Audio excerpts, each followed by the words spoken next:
Hi, everyone. I'm Elizabeth Canty, and this is another episode of Living Enlightened Every Day. And today I am really excited to introduce you to Jayem, Jon Marc Hammer, who is the incredible channel for Jeshua ben Joseph, also known as Jesus. Let's see what he has to say.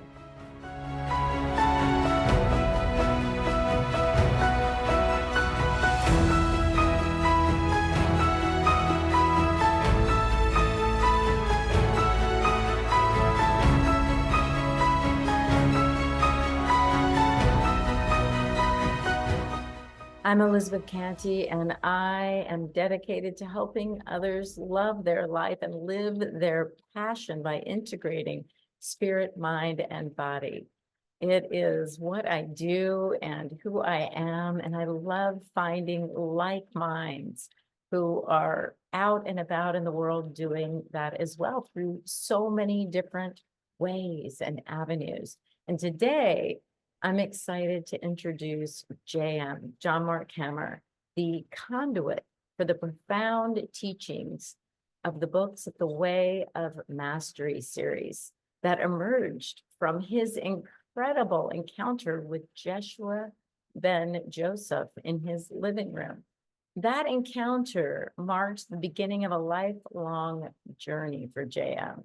And we are the blessed recipients of that journey with the many, many books he has channeled. There's so much more than the Way of Mastery. There are the Jeshua Letters, the Way of the Servant, the Early Years. He's speaking now about the Aramaic Jeshua. I can't wait for you to hear that.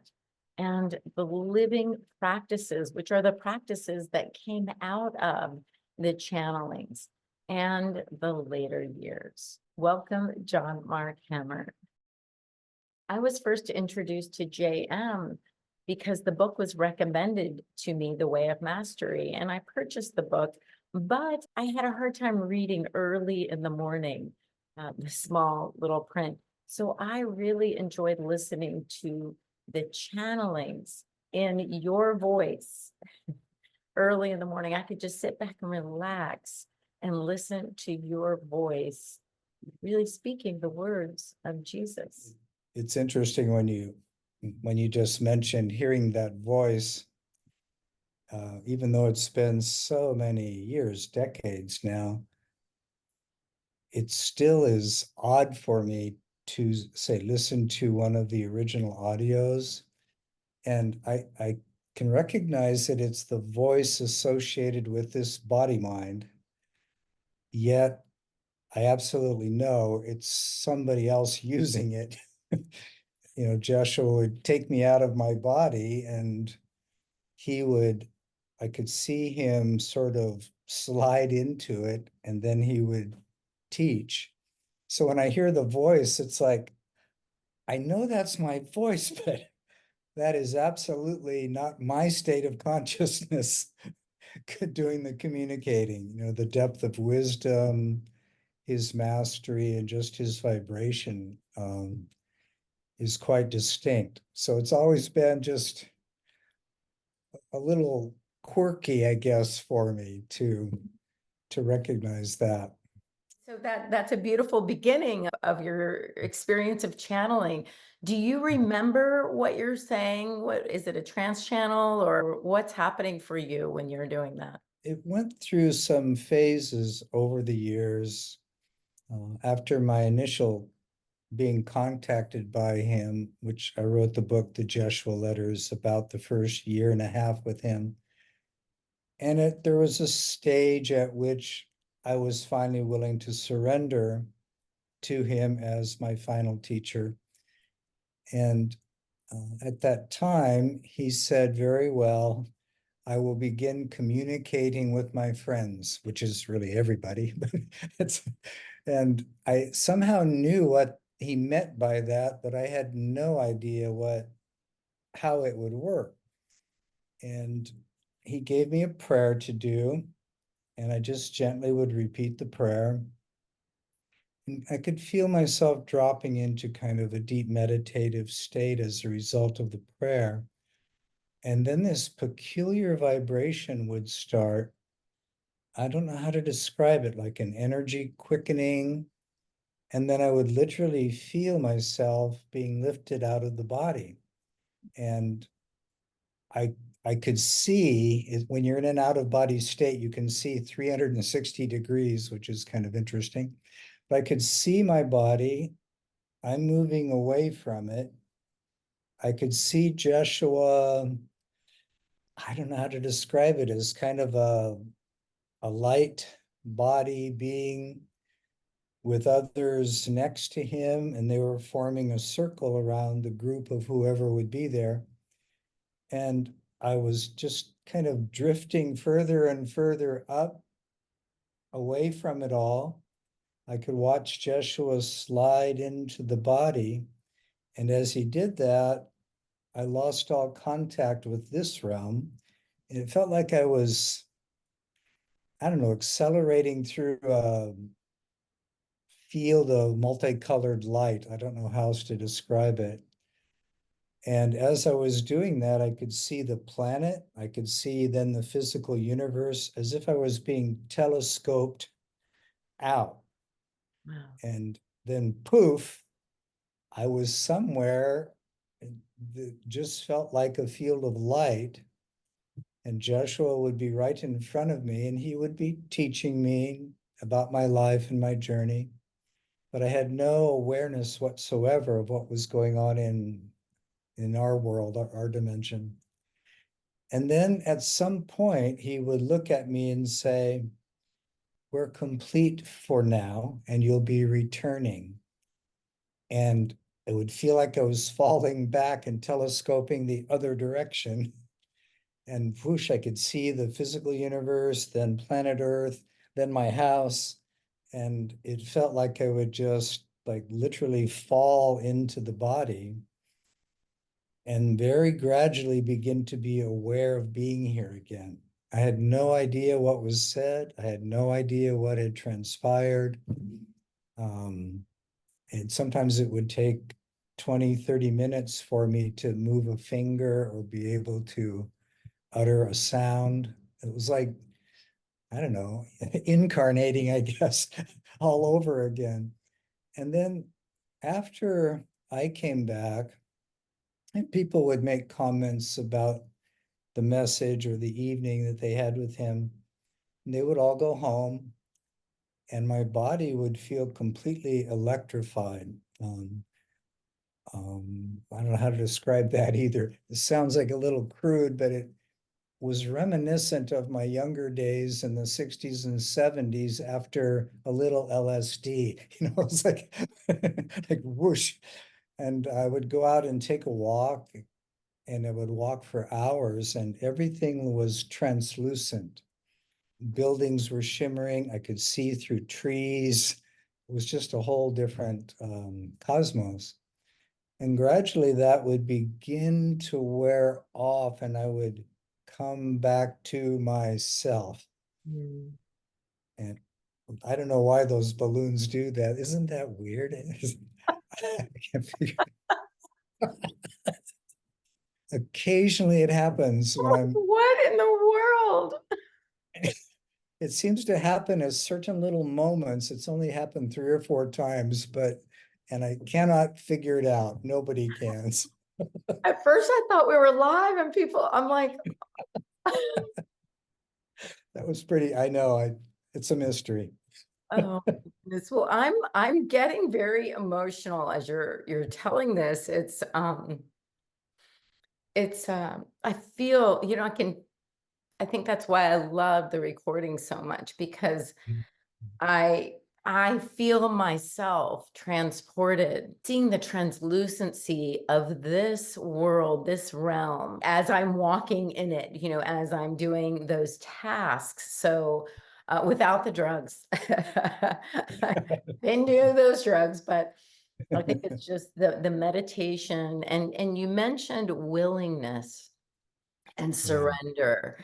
And I think that's one of the things as humans that we have is this is the world we think we know. So we Mm. cling to it with all our might, which is the ego, that might, that ego thought that says, this is real, don't let go. And Right. yet we all have, I shouldn't say all, but most of us do recognize that little small still voice that's saying, let go. And you can Yeah. see what else is here. And Yeah. in your channelings, you remind us so much of that. And Jeshua reminds us of that. Exactly what you're saying is so spot on. And I loved how you mentioned willingness. It's probably one of the most fundamental axioms of what he teaches. He mentions it in many, many places as the ground of all meaningful change. And if you really consider willingness, what is it? It's not a desperation. It's not even a hope because you don't know what will happen. But it is an expression of what he calls our infinitely sovereign free choice. Mm. And that everything we have ever experienced, even the perception that this world is all there is, and the way perhaps our fear makes us grab hold to it, because we've forgotten, we've lost touch with greater reality. He says that even this is the effect of what you've been willing to experience. So it all comes from a deep place of choice. Somewhere he defines heaven as the infinite power to choose. Oh. And as we become willing, we're literally communicating to the cosmos, to spirit, to God, that we are open to being changed. And Mhm. when we do that, the benevolence and the love of the cosmos immediately begins to hear that prayer and respond in a way that can begin to open us from that grip. As we learn to see what our fears and attachments have been, and we can begin to really let go of what he calls the only energy. How do you put this? The only energy you can be said to have created is fear. Um, God has love handled. oh, yes, yes, yes. And if you think of fear, it is that sense of a contraction and then an attempt to grasp and hold on to something. So it's like letting go. It's got the image of holding on to the edge of a swimming pool, and if you're going to swim, you're going to have to let go into the water. And willingness is our offering to the cosmos. We're willing to let go, and we're willing to be helped to let go. Because often we don't know how. We may not even know what we're grasping, and we may not be in touch with the underneath the fear that's actually running us. So fear is the only energy we can be said to have created, yet love dissolves fear. And it begins with the willingness and then to allow change to come, whether it be insight or the need to feel feelings or to forgive. And it activates this beautiful mystical alchemy in the really deep part of our heart and soul. It's almost like the universe is just waiting for us to be willing to be restored into that greater union. He said that God, what we call God, does not move to interfere with our choice. Until there's that willingness offered, the universe, it doesn't force itself upon us or try to make us change or let go. I absolutely get that sense that every time we turn to, and we can use the word God, we can use the word spirit, the infinite field of intelligence or creativity, whatever that is, as we allow ourselves to sit in the closet, so to speak, turn off the sensory perceptions of the world, we give ourselves a chance to see another world and sense and know. And that is the heart, or that expansive, the universe of infinite possibilities. I feel like it just opens up and expands within us, though. And as we turn toward it, God, spirit, love, that Christ consciousness, it can't help but expand itself within us. We've given it permission Yeah. with our willingness. That's how powerful that he often calls it just a little willingness. And yet that little bit is so powerful because it's us giving permission for a change to occur in ways that we may not know, we cannot control. Yet, I like the way I like to put it is only God or only love is in the unknown. And if we open to it through our willingness, that light will meet us where we are and begin to open the closed places and restore us to that greater union. And yet, yeah, there's a journey. Can I really trust letting go of the edge of the pool? It's very normal for that to happen. Of course it happens. And if we can just recognize, yeah, I'm a little fearful here, it's okay. We can still offer our willingness to be shown, to be guided, and it will be done by this greater intelligence that knows us better than we know ourselves anyway. And it seems to be a journey of the restoration of trust. Trusting one can let go of whatever we're gripping, surrender it with willingness, and something will unfold. Miracles, insight, revelation, guidance, according to our willingness, what we're willing to receive. To me, it over the years of my own journey of gripping, letting go, surrendering, gripping, all of that with Joshua over the years, all the experiences that have happened, I've really come to feel that there's a benevolence and wisdom inherent in love, which is the field of energy, light, in which we dwell all the time, Yes. even when we're sure we don't. Yes. It's always there, just waiting.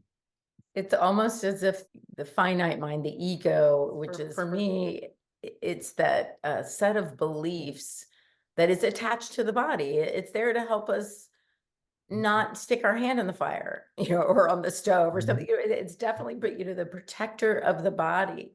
But when we realize that we aren't the body, we have a body. We have the body as a tool to experience that greater love, let's say, the greater union, knowing that we are never separated, not even from each other, much less from source, from spirit, from God itself.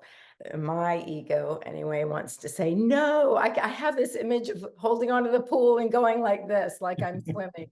I'm still swimming. No, you're not. No, you're not. I'm swimming. No, you're not. Let go. It's like, you can't let go.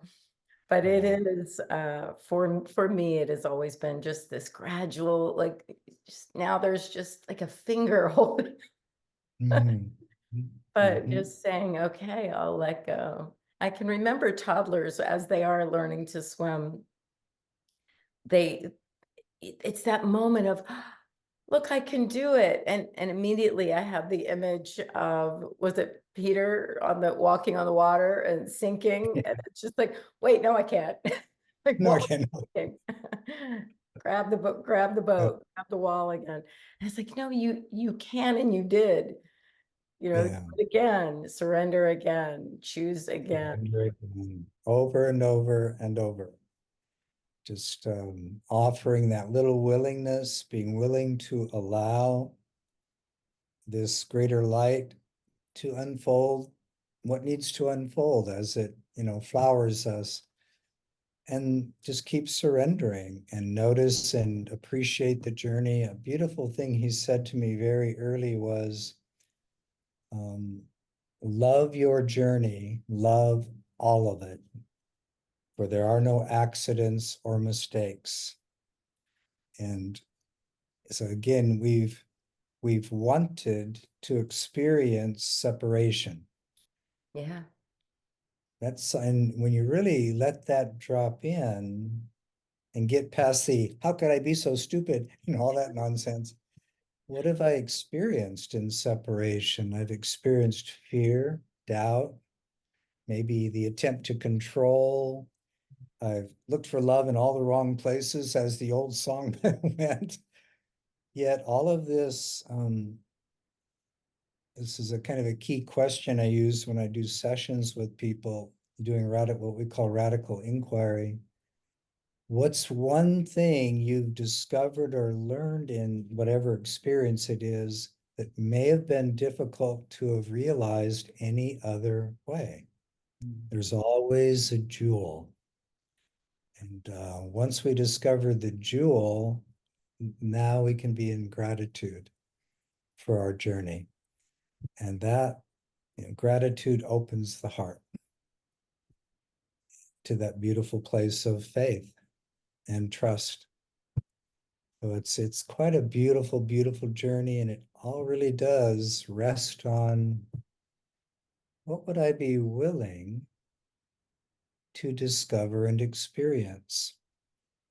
Would I be willing to see what it's like to take the last finger off the edge of the pool and give the water a chance to buoyantly hold me? Hmm. And that's, as you were saying, when we do that, something you said as you were sharing reminded me of something Jeshua had said in one of the early channelings. He said, if only you could see from where we are that each time you allow, each time you surrender, each time you forgive, whatever that grip may be, and let it go, the only result will be a growth of peace, wisdom, and joy. There is no other option. Once you, like the infant, as you were describing, whoa, I'm swimming, or Peter, I am walking on the water. I let go. Oh my goodness. That's it. And that's reality. It will always bring us into a greater state of wholeness. Yeah. That's wider, higher, a deeper embrace of reality, even as reality is embracing us more deeply. Can you tell us a little bit more about radical inquiry? And is that part of the living practices? It is a practice. It's one of the keys within the pathway.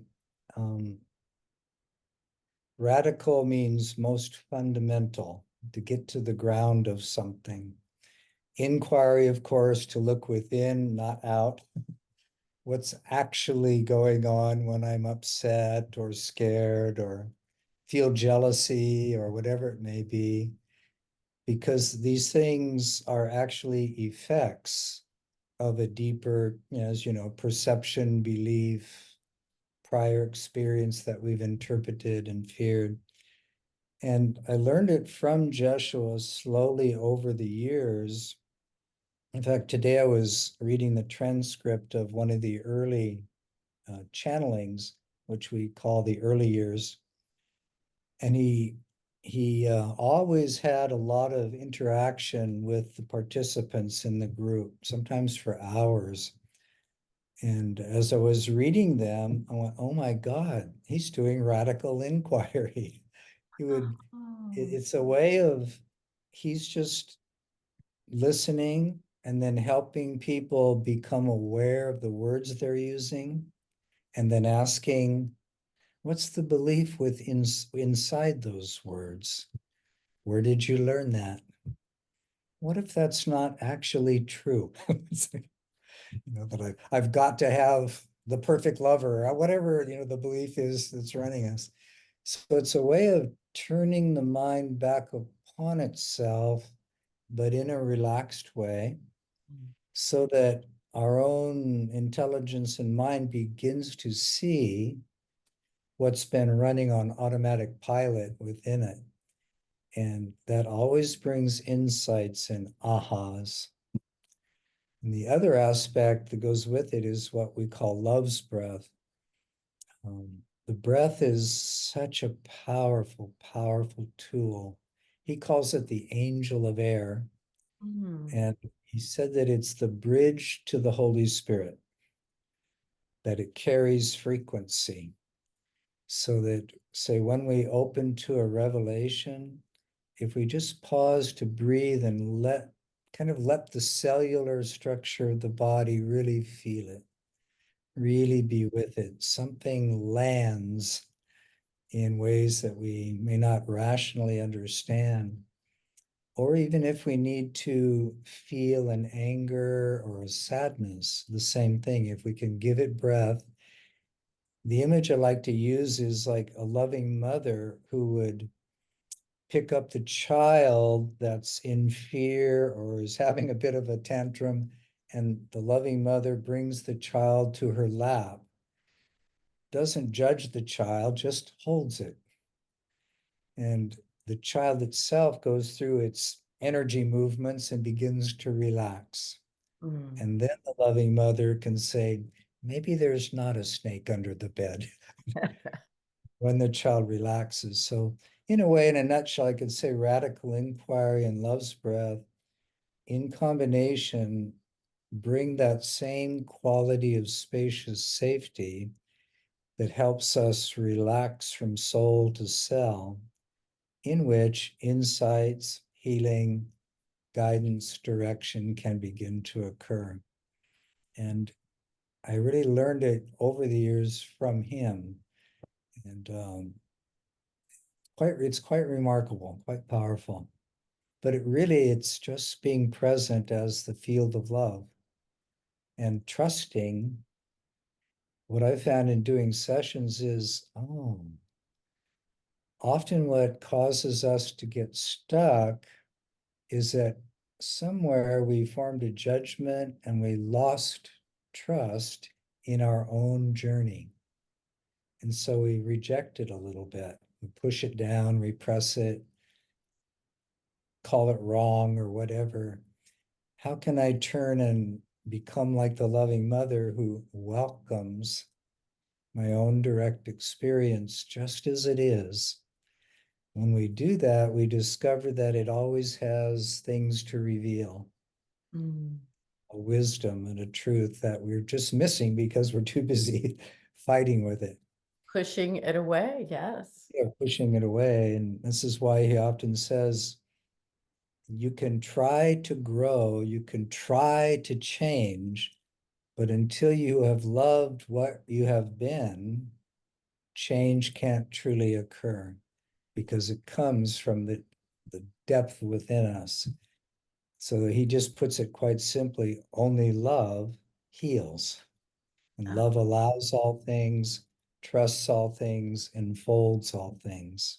And then there's a transcendence, a growth, and now I see what I was doing. And then growth can take place. And as you said that, I understood why we, as humans in different traditions, whether it's Christian or Buddhist or Hindu, we take these practices, we give them names: forgiveness, self-forgiveness, gratitude, all of these things. Ultimately, it is that loving ourselves, however we call it, however we weave our way into it, it's ultimately allowing us to love ourselves exactly the way we were and are, because who we think we were, how we experienced ourselves and what we call our past is still that idea of who we think we are. And that love is heals every little bit of that, doesn't it? Into Yes. our wholeness. Now we know who we are as love. Mhm. That's what I got from what you just said. That's a really good way to put it. One way I like to think of it is what seems to happen in our consciousness. I call it fusion, like two things that are really separate, not separated, but two distinctive things in our beingness, in our mind. We think it's one. It's like the I and the it, or the becomes me. Mm, And gradually, in the field of love, as the mind relaxes and we become curious and wonder about, so I have been that way in the past. I wonder why. Well, there's a spaciousness that happens, and the I is becoming an it. It becomes something I can see. And if I can see that, oh yeah, I've been manipulative or afraid of not surviving or whatever it may be, if you can pause with somebody right there and go, do you recognize that there's a part of you that is now seeing this? And if it's seeing it, it cannot be it. mm, That's that's the true self. That's the light of the soul that can see with great equanimity and I call it wonder, innocence. It's like, I was afraid of not surviving. That's why I worked 60-hour work weeks or whatever it may be. But that's not really what my heart wants to do. What is it that's seeing that? It is the infinitude of the soul, the deeper self. mm, So if we can just get a little gap between the it and the I and just look at it. And to do that, we can't fear it, we can't judge it. Just become curious, as you were saying, love, just welcome myself just as I have been and as I am in the moment. Begins that process of diffusion. mm. Ah, That reminds me that we have this sense that we have a body and we're not our body. Like we have a car and we have a hammer and we have all these tools that we use when we want to create, when we're in our mm, creative mode.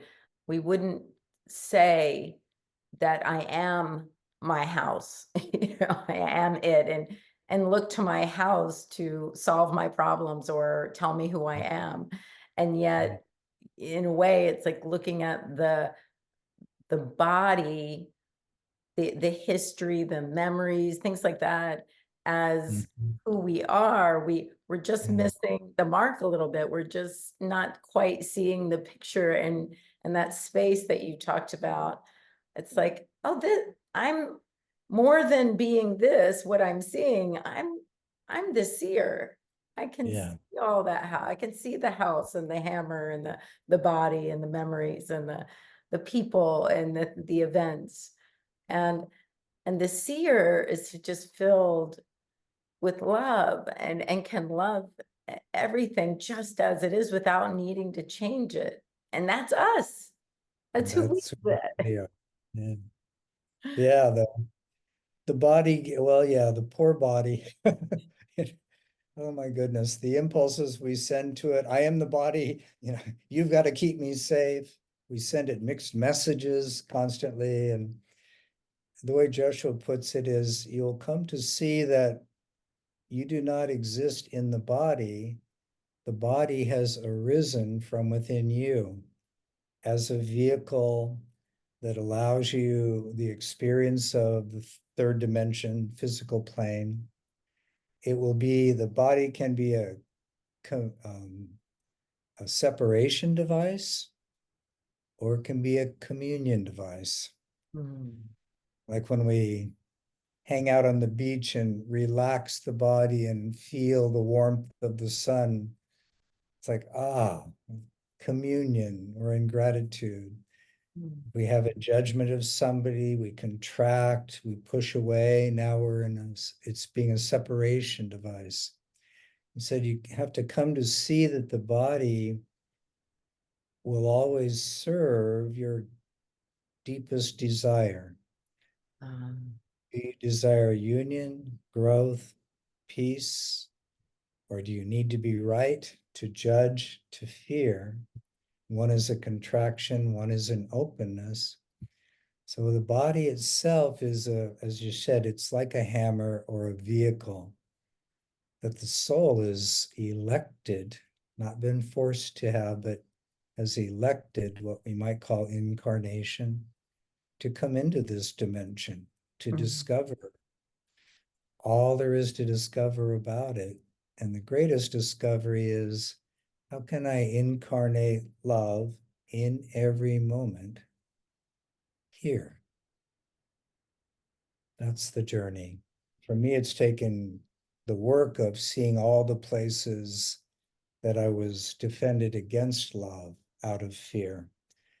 Those places, he calls them the obstacles to the presence of love. And they only exist in the mind. They have no other existence. Right. Yeah. You come around perfectly to that idea of how I discovered you and the teachings. I would like to say the modern teachings of Jeshua. And I invite the listeners to really discover that pathway called the Way of Mastery. And how I discovered it was recommended by a friend who recommends to everyone he knows to read this book. And I think he said he's read it 20 times. And it's Steve Hardison. He'll listen to this. He's just an amazing person. And it is a pathway and a direction and with things to do. Because as we change what we do, we kind of ground into our bodies what we hear in our minds and what we know from our soul. So it's the knowing that sparks a remembrance when I read or listen to the Way of Mastery. And I know that is true. I know, I feel this truth, but my mind might say, sure, that's true, but let's go do what we've always done anyway, because it's, I'm here to protect you. So we want to change the mind through some of these practices and then really ground it in our body with the breath. And so that's how I kind of see that pathway. And I just want to let everyone know I did buy the book, but I get up kind of early in the morning and I read a little bit and I kind of meditate on what I read and I take my time in the experience, not for the knowledge, let's say. I'm there for the experience. And my eyes don't work that great early in the morning. So I went on YouTube and I found the Way of Mastery, and I know it's on your wayofmastery.org website. And that is the original channeled recordings with your voice. That's where we started with speaking the words of Jeshua. And I could just close my eyes and you're speaking to a group. So I felt the energy of that group and the energy of Jeshua and this peace and this calm. And I got to experience that every time I turned on. And it says on the ones I watched, the original channelings, it was transformational. It really was. And just beautifully brought into form through you. Thank you. And again, as you share that, it hits that place in me I know that was my body and the voice with it, but that's not me doing the teaching. So I just try to remind people I'm a student of his. And yes, I surrendered to him. He had once very early said that he had come as my final teacher. And so that's how I consider him, my final teacher. And The teachings still to this day, whether it be the course you're talking about, we sometimes call it the Christ Mind Trilogy, Way of the Heart, Way of Transformation, Way of Knowing. Before that, there were about 4 years of live recordings, the early years. And before that, the Jeshua Letters and the Way of the Servant, which he gave. Beautiful, beautiful mystical book. But even today, as I'm doing some filming, helping to unpack some of these lessons he gives, and turns, he'll say things within there, and he'll make suggestions. But most people kind of read right by it, or they listen because we're so used to, as you were pointing out, the mind wants to try to gain knowledge, but you're there for the experience. And that really struck me as that's the key. Don't try to don't kind of try to gather data through the intellect, but breathe, relax, be more like a sponge. And he transmits a frequency and a light with every word. He makes suggestions, and those you can turn into living practices. In other words, don't just think about it, but actually do it. If he says, pause and feel the angel of gratitude for all that comes. Well, how about doing that often during the day? And that's where the change really begins to occur at a depth that the intellect may not even realize.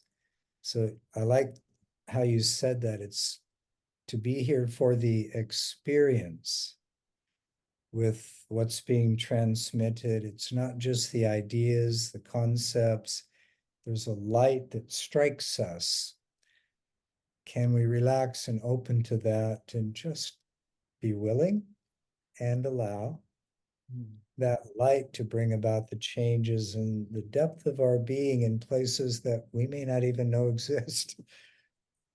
And so that's the best way to be with the material is kick back, relax, listen or read slowly. Don't be in a hurry, and just be like a sponge. Let it work on us rather than us trying to grasp it. Mm, that's exactly how I felt about it. Well, I would love for you to share a little bit about the workshops that you have coming up. I'm always fascinated with the Aramaic teachings, the Aramaic Jeshua is, I think, how you're calling it. Is that a workshop? It's a body of work, and Um, sometimes there are immersive retreats as we turn them into a living practice. oh, The way it started was while that 3 year series that you mentioned, what we call the Christ Mind Trilogy, while he was giving that, one morning out of the blue, I just thought to ask him, I said, I have a question about what Christianity calls your Lord's Prayer. And he said, very well. So I began to ask him the question, and then his reply was that he said it in Aramaic, and the energy, it just, I don't know, it was just like an ocean wave passing through my whole being. Every chakra, every part of my being was just thrown open. And then I kind of came back to myself and I thought, whoa, what was that? And he said, my beloved brother, it would be highly suggested to you that you allow an ancient remembrance of these things to return. And my mind's like, that's not an answer. That's so so I asked him, like, how did you say the first word? He said, it's in you now. Rest in breath and simply be willing to have it restored. So I'd say, okay, fine. I'd sit down and I would meditate. Okay, I'm willing. What was it? What were those words he was saying? And I would hear and feel in my body like, Awun. The first word translated is our Father, but in Aramaic it's Awun. And I could feel its vibration. And I would like, yeah, but what does it mean? And he would say, just continue to feel.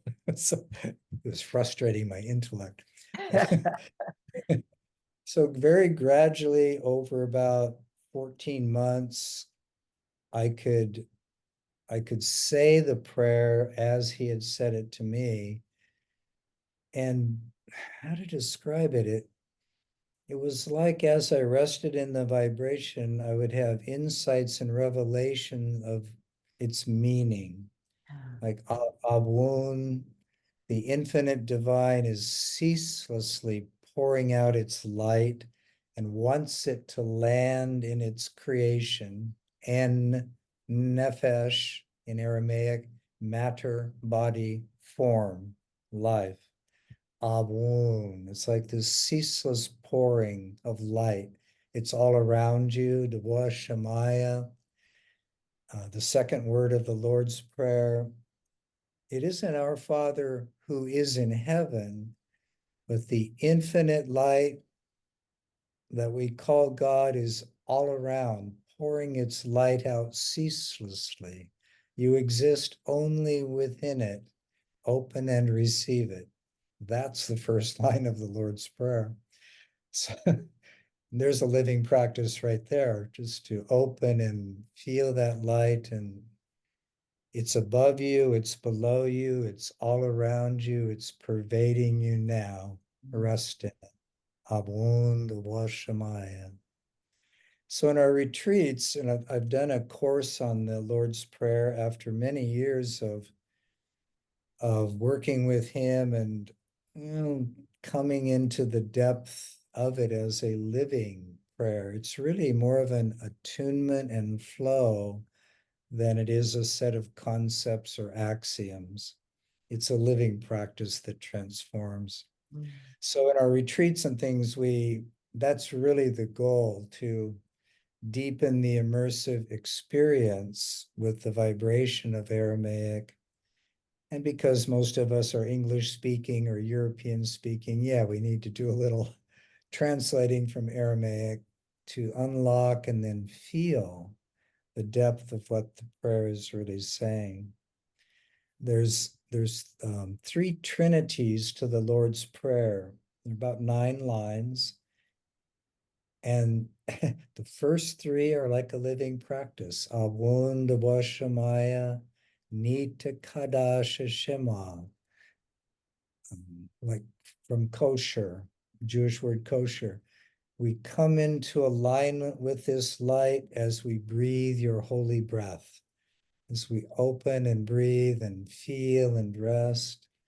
And as we do that, we experience the third line, Te Te Malkuta.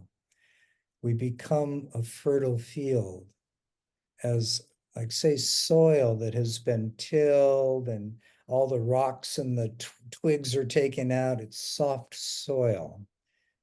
And now the farmer can drop the new seed into the softened soil. And that's what that first Acts or the first Trinity is all about. Realize you exist in that one.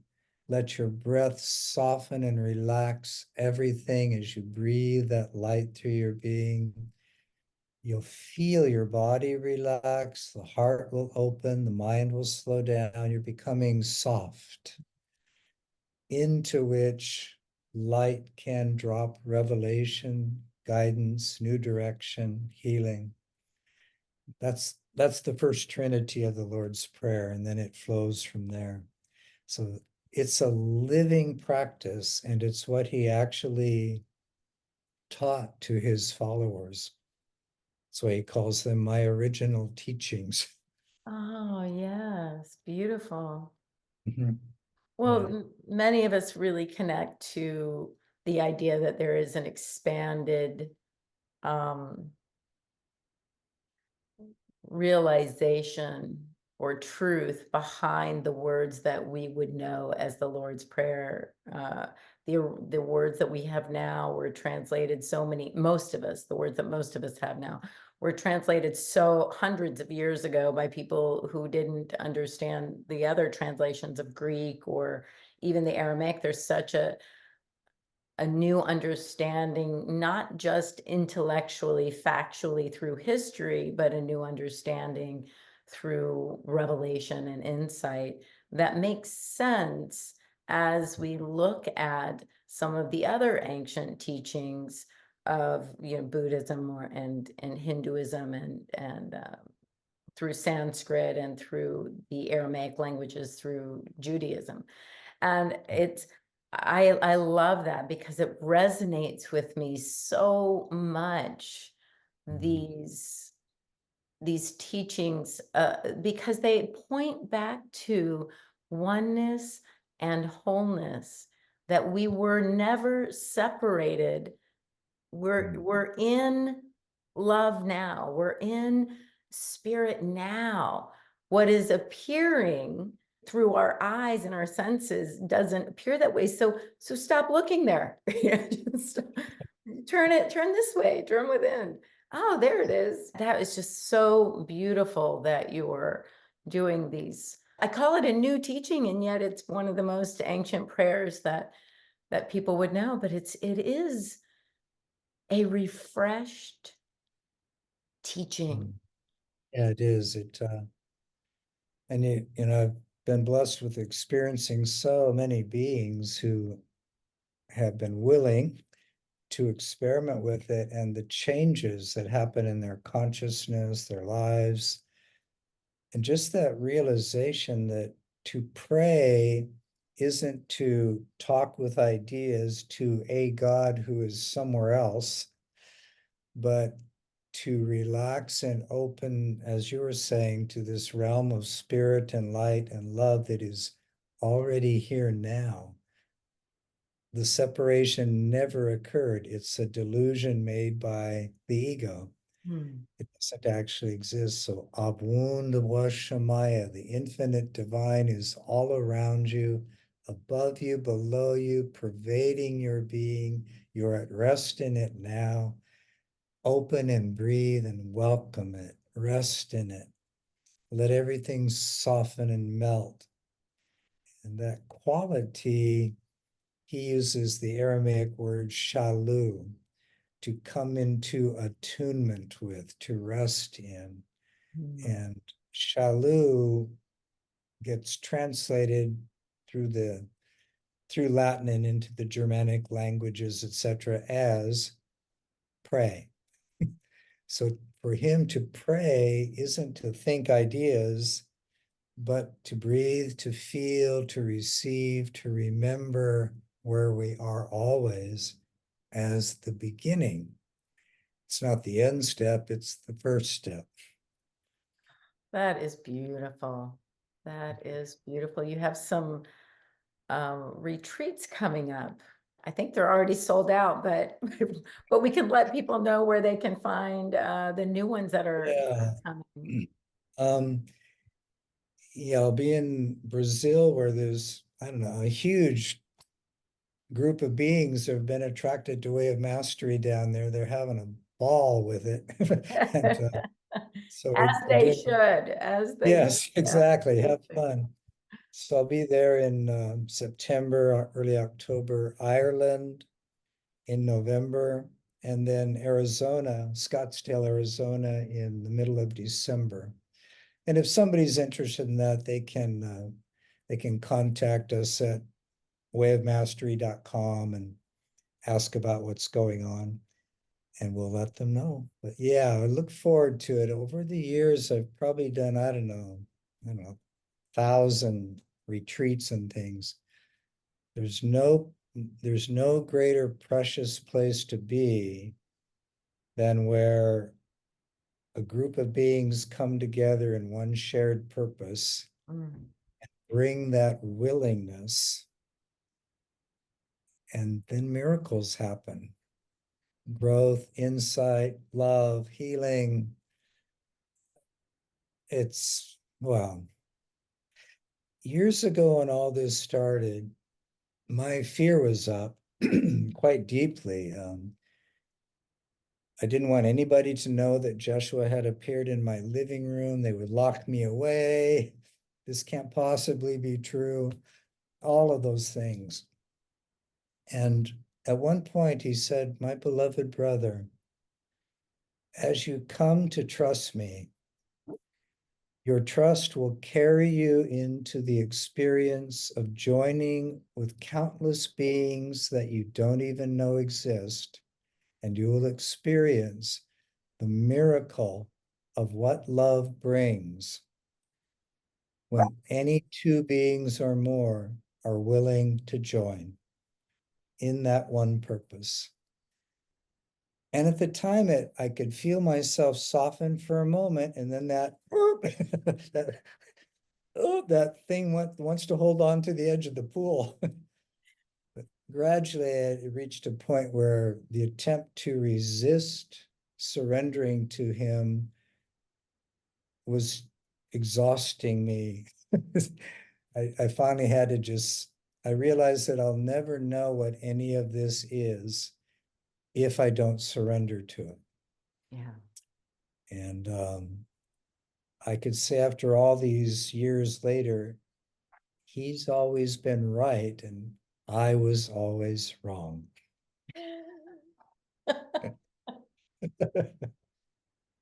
That just, you gotta laugh at that. You gotta laugh at that. What I heard you say in the laughter is that love is always right and fear is always, and I won't say wrong, but it's guiding us in the wrong direction. It's closing us down instead of opening us up. But it was, that was how perfect that you remind us of our humanity in that, sometimes we choose the that fear, that closing off, and until we can let go of the side of the pool. Something else you said, reminded me of where two or more are gathered. When someone else says, yes, I get that. Yes, I see that with you. Yes, I know that with you. And we're giving ourselves not just permission, but now there's no going back because there's someone there. It's that, I hate to use a modern term, there's accountability. It's like I've said, well, I'm willing. Are you? Yeah, I'm willing. And then Yeah. you're looking at each other holding to the edge of the pool and you're like, 3, 2, 1, are we going to let go? Yeah, and you do. You Yes. have someone to Yes. who knows what you're feeling. They're feeling it too, and they're willing to jump with you. And that's powerful. And I know that you have that with these teachings. A lot of people, it has Mhm. transformed so many people's lives. It's such a beautiful, powerful path for transformation. It Um, really is. And what you were just sharing reminded me of something so beautiful that he has shared. He was talking this was years ago, he was talking about how we use the word friend. And he said, in your world, this tends to be used a little unconsciously and loosely.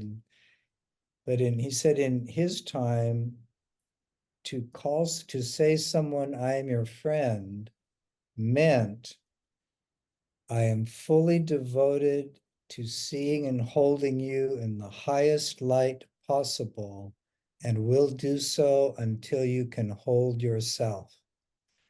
So to offer friendship was a deep spiritual choice and commitment and devotion of the heart. And when any two beings meet in what he calls true friendship, there's the field of possibilities is magnified tenfold. Wherever two or more are gathered, there I am in the midst of them. The light, the field is just so much stronger.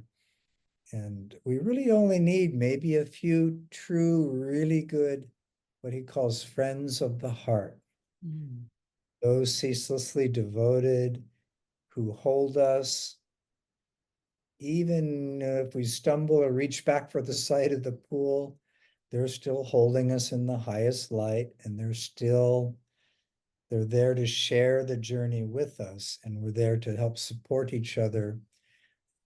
True friendship, where it occurs, is very holy, very fulfilling. It's hard to put into words, but it transcends fear, it transcends time, and hopefully we all beings come to have a few really good, true friends Yeah.